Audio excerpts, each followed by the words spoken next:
Welcome! In front of me is a Samsung Galaxy Tab S7 Plus, and today I will show you how to connect a Xbox controller to the device. So now this will work with Xbox controller, and it might also work with a PlayStation controller, but I haven't checked it, so don't take my word for it. And also I won't be able to show you how to do it if you're interested, because all I have right here is this Xbox controller.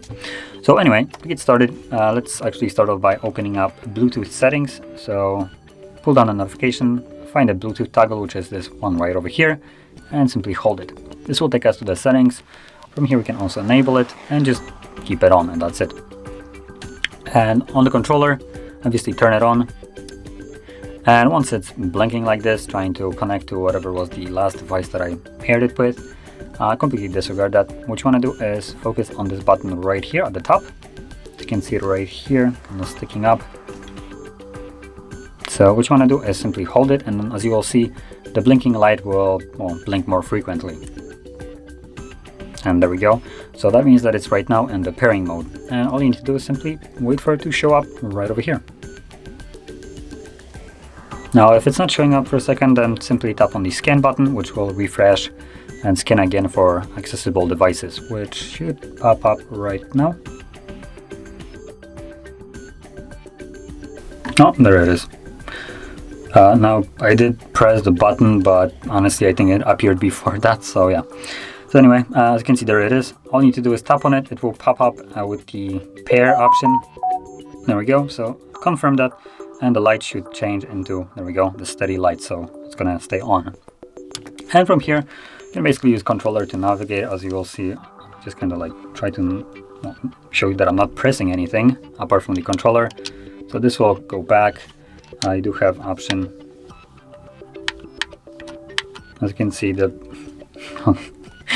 now I should have probably zoomed out, but as you can see, you can use the controller to navigate here, open apps, and this will also work in specific apps. So there are games that will support a gamepad if you are interested in doing such a thing, but those games primarily need to have a controller support baked into it by default. Otherwise, if you try to do it with apps that do not support it, nice battery percentage, by the way.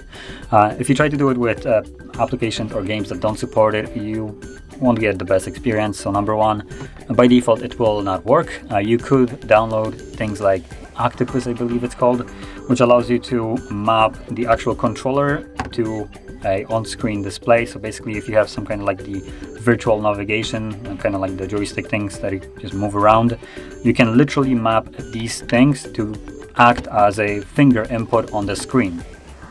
But if you try to do something like that in applications that, games, I should say, primarily multiplayer, so things like, maybe not Fortnite, but I believe one of these games was, what was it called? PUBG, I think, was the one that was blocking Octopus and overall banning people for doing such a thing. So yeah, keep that in mind. Some game devs will basically ban you for trying to use a controller in their game, because apparently it will give you an unfair advantage, even though playing on a touchscreen is just absolute cancer.